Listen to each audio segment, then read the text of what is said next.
नमस्कार विद्यार्थी मित्रांनो, तुम्हा सर्वांचं स्वागत आहे आपल्या लोकसेवा अकॅडमी मध्ये, तसंच आपल्या आजच्या व्हिडिओमध्ये सुद्धा. मित्रांनो, महत्वाची एक न्यूज घेऊन आलेलो आहे. इनफॅक्ट ही न्यूज तुमच्यापर्यंत आतापर्यंत पोहोचलेली असेलच की बीएमसी मध्ये बृहन्मुंबई महानगरपालिकामध्ये 1846 जागा आहेत, वेकन्सीज आहेत, ज्याच्यासाठी भरती ही करण्याचं आयोजित आहे आणि त्याचं हे नोटिफिकेशन सगळीकडे प्रसारित झालेलं आहे, तुम्ही पाहिलंही असेल. आता ह्यामध्ये ही जी बृहन्मुंबई महानगरपालिका भरती 2024 आहे, ती 2023 मध्ये झालेल्या TCS परीक्षेच्या नंतरची सगळ्यात मोठी सरळ सेवा भरती परीक्षा आहे असं आपण म्हणू शकतो. आणि जसं तलाठी भरतीची परीक्षा ही सुद्धा TCS नेच कंडक्ट केली होती, तसंच BMC ची सुद्धा ही एक्झाम TCSच कंडक्ट करणार आहे. मग TCS कंडक्ट करणार आहे, त्या परीक्षेचं स्वरूप आणि अभ्यासक्रम काय असणार आहे याबद्दल थोडंसं बघूया. महत्वाचं म्हणजे काय तर कार्यकारी सहाय्यक म्हणजेच लिपिक ह्या पदासाठी ही भरती आहे.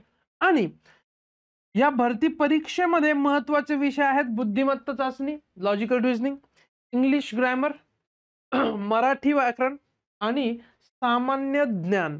आता सामान्य ज्ञान मध्ये वेगवेगळे आपले जनरल स्टडीजचे जे काही विषय आहेत आणि सोबतच चालू घडामोडी या सगळ्या गोष्टी त्याच्यामध्ये येणारच आहे.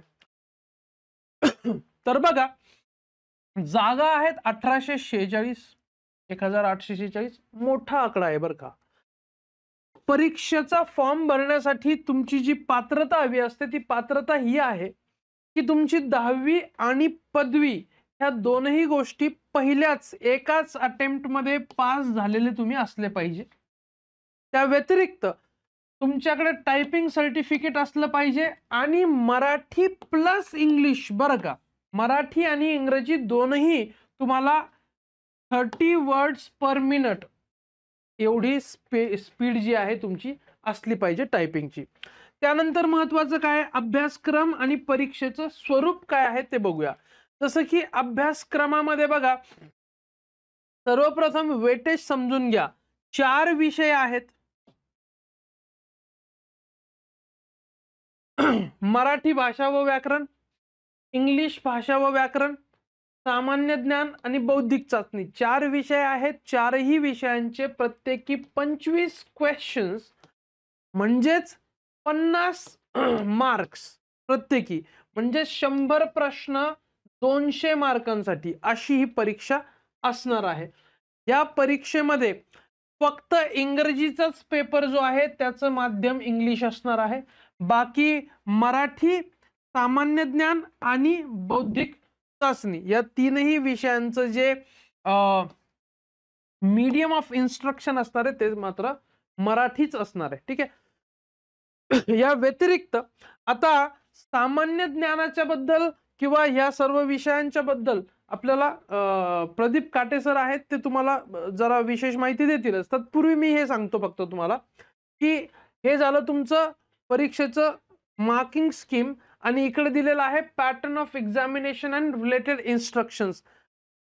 परीक्षेचा पॅटर्न काय, TCS ज्या वेळेला IBPSच्या परीक्षा घेतं, बँकिंग इन्शुरन्स एक्झाम्स ज्या होतात, त्यामध्ये जे सेक्शनल टाइम दिलेला असतो ना, बँकिंग मध्ये सेक्शनल टाइम दिलेला असतो. सेक्शनल टाइम म्हणजे काय, इंग्लिश साठी 20 मिनिटं, पुढं लॉजिक साठी 20 मिनिटं, पुढं मॅथमॅटिक्स साठी 20 मिनिटं, असं एका तासाचे 3 सेक्शन्स करून मग त्यांना दिलं असतं. इथं काहीसा तसाच प्रयत्न केलेला आहे. काय केलंय, मराठी लँग्वेज आणि ग्रामर, आता ह्या सगळ्या विषयांचे मिळून 4 ग्रुप बनवले. ग्रुप A, B, C आणि D. यामध्ये ग्रुप A मध्ये प्रत्येकी 6 प्रश्न असणार आहे मराठी, इंग्रजी आणि जनरल नॉलेजचे, आणि 7 प्रश्न असणार आहेत तुमच्या बौद्धिक चाचणीचे. काही दुसऱ्या ग्रुपमध्ये मग 6, 6, 7, 6 असा क्रम होईल. त्यानंतर ग्रुप C मध्ये 6, 7, 6, 6 असे नंबर ऑफ क्वेश्चन्स तुम्हाला विचारले जातील. आणि हे 4ही ग्रुप्स तुम्हाला सोडवायचे. प्रत्येक ग्रुपसाठी तुम्हाला 25 क्वेश्चन्स म्हणजे टोटल 100 क्वेश्चन सॉल्व्ह करायचे. प्रत्येक क्वेश्चन सोडवायला तुम्हाला रफली 1 मिनिट मिळणार. म्हणजे ग्रुप ए चे 25 प्रश्न सोडवायला 25 मिनिटं, ग्रुप बी चे 25 प्रश्न सोडवायला 25 मिनिटं, तसंच ग्रुप सी आणि डी चे. म्हणजेच तुम्हाला इथं 100 प्रश्न सोडवण्यासाठी 100 मिनिटं सुद्धा दिलेले असणार आहेत. हे तुम्हाला ऍडव्हान्टेज आहे. इतर परीक्षांमध्ये काय असतं, 100 प्रश्न सोडवण्यासाठी तुम्हाला 60च मिनिटं दिलेले असतात. म्हणजे रफली तुम्हाला 25 ते 30 सेकंद एका बीटसाठी मिळतात.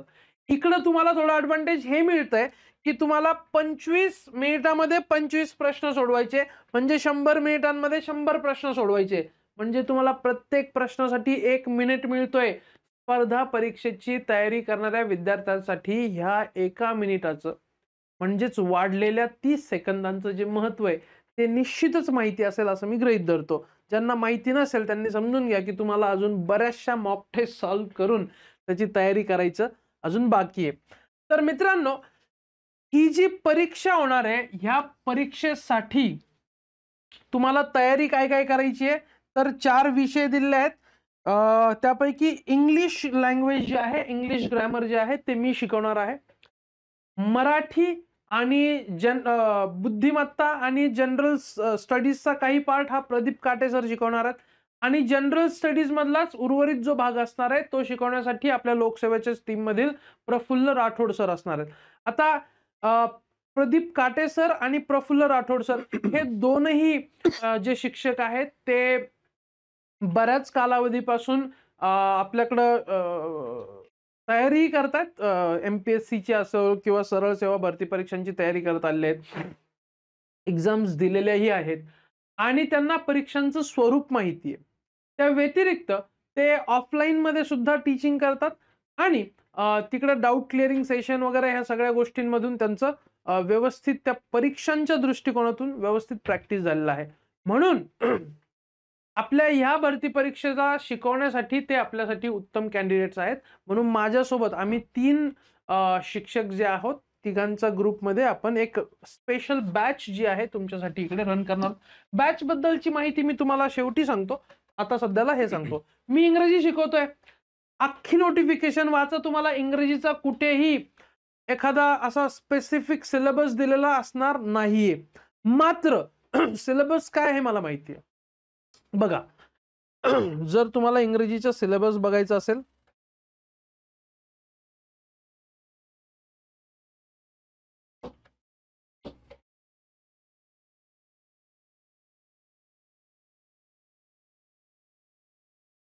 बघा, इंग्लिशचा जो तुमचा पेपर आहे ना तो 4 पार्ट्स मध्ये डिवाइड होतो. एक पहिला पार्ट आहे ग्रामर. मग ग्रामर वरती आधारित प्रश्न प्रकार काय विचारतं TCS, spot the error.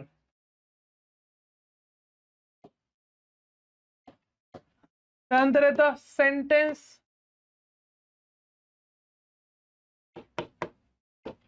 Improvement. ठीक आहे. त्यानंतर तुमचं येतं व्होकॅब्युलरी. व्होकॅब्युलरीवर आधारित प्रश्न काय विचारले जातात, सर्वप्रथम सोप्प सिनोनिम्स, अँटोनिम्स, त्यानंतर confusing words, commonly confusing words असतात. त्यानंतर वन वर्ड सबस्टिट्यूशन,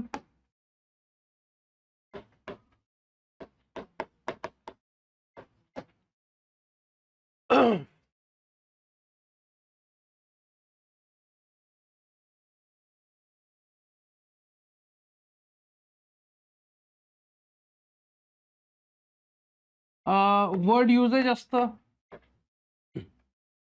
ठीक आहे. हे सगळे प्रश्न प्रकार व्होकॅब्युलरीवर आधारित विचारले जातात. त्यानंतर येतं इडियम्स अँड फ्रेजेस. हा तिसरा पार्ट झाला तुमच्या इंग्लिशच्या पेपरचा. इडियम्स अँड फ्रेजेस वरती आधारित डायरेक्ट प्रश्न विचारले जातात, डायरेक्ट क्वेश्चन्स. त्यानंतर रीडिंग कॉम्प्रिहेन्शन, तुमचं कॉम्प्रिहेन्शन कसं आहे ते टेस्ट करण्यासाठी तुम्हाला पॅसेज दिलेला असतो, त्या पॅसेजवर आधारित प्रश्न विचारले जातात. त्यासोबतच पॅराजंबल हा एक नवीन नवीन नाही ऍक्च्युली, तो पॅराजंबल हा एमपीएससीच्या विद्यार्थ्यांसाठी थोडासा नवीन असू शकतो.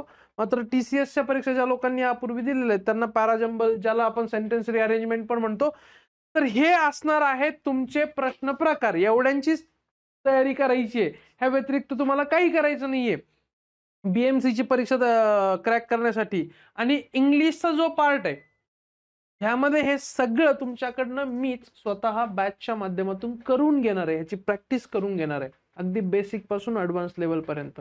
लक्षात, जेणेकरून तुम्हाला व्यवस्थितपणे तुमची तयारी होऊ शकेल. तर अशा पद्धतीनं हे आहे आपला इंग्रजीचा करिक्युलम. हवं तर तुम्ही पॉज करून त्याचा स्क्रीनशॉट काढू शकता आणि त्याला नंतर अभ्यास होऊ शकता.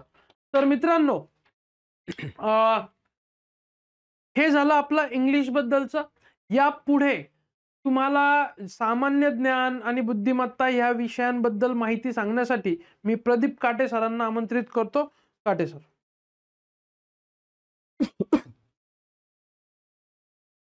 थँक्यू सरस सर. सरस सरांनी इतकं व्यवस्थित तुमचं शंका निरसन केलेलं आहे. मला वाटत नाही की कुठला पॉईंट या परीक्षेशी रिलेटेड शिल्लक राहिलेला आहे. तर सध्या उरलेलं एवढंच आहे की मी माझं इंट्रोडक्शन देणार आहे, इंट्रोडक्शन. आणि मला जे काही सब्जेक्ट सिलेक्ट झालेले आहेत, मी जे सिलेक्ट केलेले आहेत किंवा मला अलॉट केलेले आहेत, त्या सब्जेक्टविषयी मी कसं कसं घेणार आहे त्याविषयी 1-2 शब्द सांगणार आहे. ठीक आहे. बघा, सिलेबस जेवढा छोटा असतो, कन्फ्युजन आणि रिस्क तेवढीच जास्त असते. का? तर सिलेबस खूप कमी असल्यामुळे नक्की अभ्यास कसा करायचा हे कुणालाच कळत नाही, बरोबर? मग त्यासाठी तुम्हाला प्रत्येक विद्यार्थ्याला एका जास्त परीक्षा दिलेला किंवा जास्त अनुभवी असलेला आणि प्रश्नपत्रिकेचं स्वरूप माहीत असलेला शिक्षकाची गरज असते. तर गेल्या 2019 पासून मी या टीचिंग फील्डमध्ये आहे आणि बऱ्यापैकी सरळ सेवा मी दिलेल्या आहेत. जेवढे माझ्याकडे सब्जेक्ट आहेत, आता मी मराठीसाठी मराठी भाषा व व्याकरण, सामान्य ज्ञानमधला काही भाग आणि बौद्धिक चाचणी. स्पेसिफिकली मराठी भाषा आणि व्याकरण आणि बौद्धिक चाचणी हे 2 टोटल सब्जेक्ट मी घेणार आहे. मी स्वतः बीएससी मॅथमॅटिक्स आहे आणि कॉम्प्युटरमध्ये मास्टर डिग्री कव्हर केलेली आहे. त्याच्यामुळं पूर्णपणे बौद्धिक चाचणी ज्या आहेत त्या माझ्यावरती डिपेंड ठेवा. आता बौद्धिक चाचणीमध्ये थोडासा फरक आहे बघा. बौद्धिक चाचणीमध्ये बघा, पूर्व माध्यमिक शिष्यवृत्ती परीक्षेनुसार बौद्धिक चाचणी असेल, असं त्यांनी स्टेट केलेलं आहे. अगोदर सिलेबस कमी डिक्लेअर केलाय आणि त्यात त्यांनी स्पेसिफिकली स्टेट केले की पूर्व माध्यमिक शिष्यवृत्ती परीक्षेनुसार बौद्धिक चाचणी असेल. तर आपण भर कशावर देणार आहे, जेवढे पण काही बौद्धिक जे पूर्व माध्यमिक शिष्यवृत्ती परीक्षेमध्ये क्वेश्चन आहेत त्याच्यावर सर्वात जास्त भर दिल्यानंतर, त्यात तुम्ही परफेक्शनिस्ट झाल्यानंतर मग आपण उरलेला भाग जो आतापर्यंत तुम्ही टीसीएस मध्ये कव्हर केला होता किंवा टीसीएस मध्ये आलेले प्रश्न जे आहेत, फॉर एक्झाम्पल प्रोबॅबिलिटी आहे, परम्युटेशन आहे, कॉम्बिनेशन आहे, जे पूर्व माध्यमिक मध्ये नसते, तर त्याच्यावरती नंतर आपण भर देणार. पहिल्यांदा काय, कारण का तर टीसीएस एक्झाम अशी आहे, कारण गेल्या 1 वर्षापासून बघा टीसीएसने ज्या क्वेश्चन मध्ये सिलेबस दिलेला आहे, ज्या ॲडव्हर्टाइजमध्ये, त्यामध्ये टीसीएसने काय केले, एक्झाम सिलेबस ओरिएंटेड प्रश्न विचारले. बरोबर? मी अजून एकदा सांगतो, सिलेबस ओरिएंटेड प्रश्न टीसीएस विचारते, आयबीपीएस सारखं नाही. त्यामुळं जो सिलेबस दिलाय त्या सिलेबसवरती आपण पूर्णपणे भर देणार आहे. आणि एकदा बुद्धिमत्तेसाठी माझ्यावरती पूर्णपणे विश्वास ठेवून जा, कारण मी स्वतः बीएससी मॅथमॅटिक्सचा आहे. तर मला पूर्ण कन्सेप्ट माहीत आहेत आणि त्याच्यावरती आता पण मी जेवढ्या पण सरळ सेवा दिलेल्या आहेत त्यामध्ये मला याला आउट ऑफच मार्क पडले. त्यामुळं हा मी सब्जेक्ट सिलेक्ट केलेला आहे. तर राहिला मराठी. मराठीचं पण सेम आहे. जरी माझं आणि मराठीचं जुनं बॅकग्राऊंड जरी नसलं, तर 2019 पासून टीचिंग फील्ड प्लस त्याच्या अगोदर 4 वर्ष मी एमपीएससीच्या फील्डमध्ये आहे. म्हणजे स्पर्धा परीक्षेचा दांडगा अनुभव मला आहे आणि मराठीला एखादा मार्क कुठेतरी गेलाय, नाहीतर आतापर्यंत मला 48 to 50 आउट ऑफ 50, बरोबर? कारण 25 प्रश्न असतात. एखादा प्रश्न कधी तर माझा मराठीसाठी चुकले. मग मी रिस्पॉन्सिबल कशासाठी असेल, एकतर मराठी व्याकरण, नंतर बौद्धिक चाचणी आणि सामान्य ज्ञान. सामान्य ज्ञानमध्ये बघा स्पेसिफिक सिलेबसमध्ये काय दिले, सामान्य ज्ञान, बृहन्मुंबई महानगरपालिकेशी संबंधित तसेच स्थानिक बाबी आणि वैशिष्ट्ये. म्हणजे आपले जे रेग्युलर सब्जेक्ट आहेत बघा, हिस्ट्री आहे, जिओग्राफी आहे, इकॉनॉमिक्स आहे, सायन्स आहे, तर या सब्जेक्टला रिलेटेड टू बृहन्मुंबई महानगरपालिकेशी जे काही रिलेटेड आहे त्याच्यावरती आपण सामान्य ज्ञानामध्ये भर देणार आहात. मग बृहन्मुंबई महानगरपालिकेचे स्पेसिफिकेशन्स काय आहेत बाबा? फॉर एक्झाम्पल आता मी जास्त डिटेल सांगणार नाही का? तर हा इंट्रोडक्टरी लेक्चर आहे. हां, तर बघा BMC ॲक्ट आहे 1888 आहे. त्याच्यावरती सर्वात जास्त प्रश्न येतील, बरोबर? त्यानंतर इतकं मोठं मुंबई शहर आहे. त्या शहराची खास वैशिष्ट्ये बघा, स्थानिक बाबी आणि वैशिष्ट्ये. तर मुंबई शहरावरती बरेच प्रश्न विचारले जातील. हं.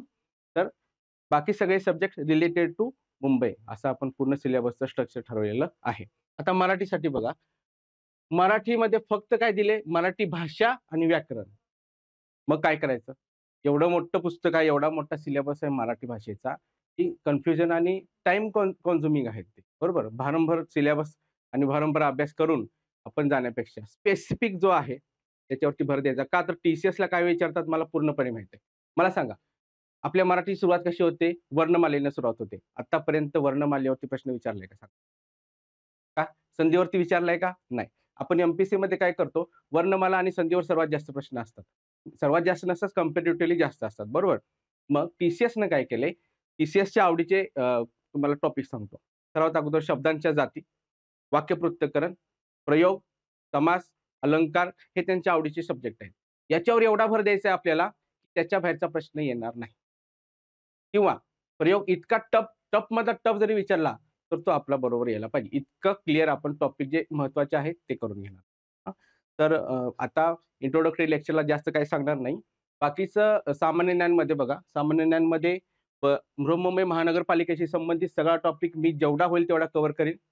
बेसिकली मी मुंबईचा आहे. त्याचा जास्त संबंध येत नाही, पण एक जस्ट सांगतो. ठीक आहे. मी बेसिकली फ्रॉम मुंबई आणि उरलेले जे आहेत टॉपिक्स फॉर एक्झाम्पल आता हिस्ट्री आहे. हिस्ट्री नंतर टॉपिक कुठला येतो? जिओग्राफी आहे आणि करंट. तर हे 3 टॉपिक जे आहेत, ते लोकसेवा टीमचे प्रफुल्ल सर आहेत.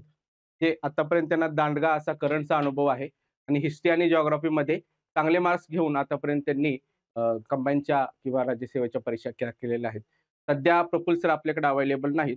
पण ह्या 3 टॉपिकसाठी आपल्याकडे लोकसेवा टीममधलेच मेंबर जे आहेत हिस्ट्री, जिओग्राफी आणि करंटसाठी कव्हर करतील. माझ्यासाठी म्हणाल स्पेसिफिक तर मी मराठी भाषा, भौतिक चाचणी आणि सामान्य ज्ञानमध्ये मुंबईशी रिलेटेड जेवढ्या पण काही बाबी आहेत त्या कलेक्ट करून तुम्हाला ठीक आहे. तर बाकीचा जो लेक्चरचा भाग आहे किंवा सेशनचा भाग आहे ते शरद सर कंटिन्यू करतील. मी तुर्तास इथे थांबतो. धन्यवाद.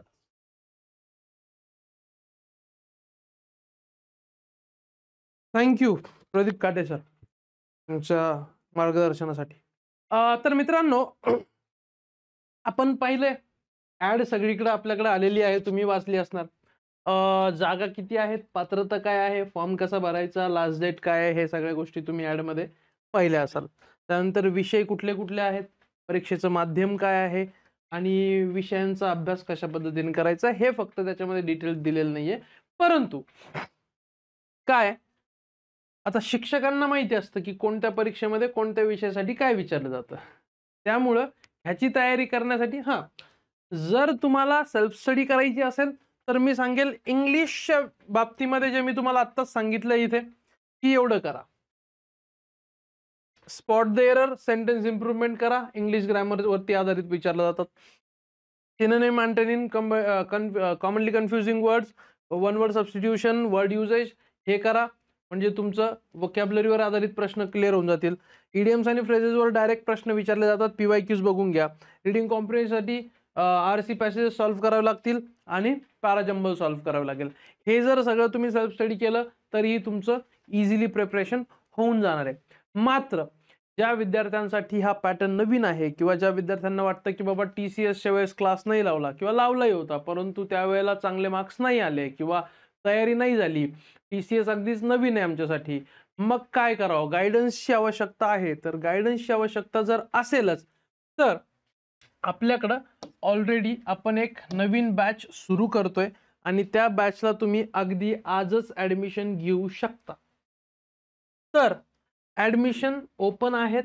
बॅच आपली सुरू होते 9 सप्टेंबर 2024 रोजी आणि ह्या बॅचला ऍडमिशन घेण्यासाठी तुम्हाला काय करायचंय, फक्त लोकसेवा अकॅडमीचं ॲप जे की तुमच्याकडे बहुतेक असेलच त्यावरती जाऊन आपली जी बॅच आहे, बॅचचं नाव आहे जे सुरुवातीला मी तुम्हाला दाखवलं PMC,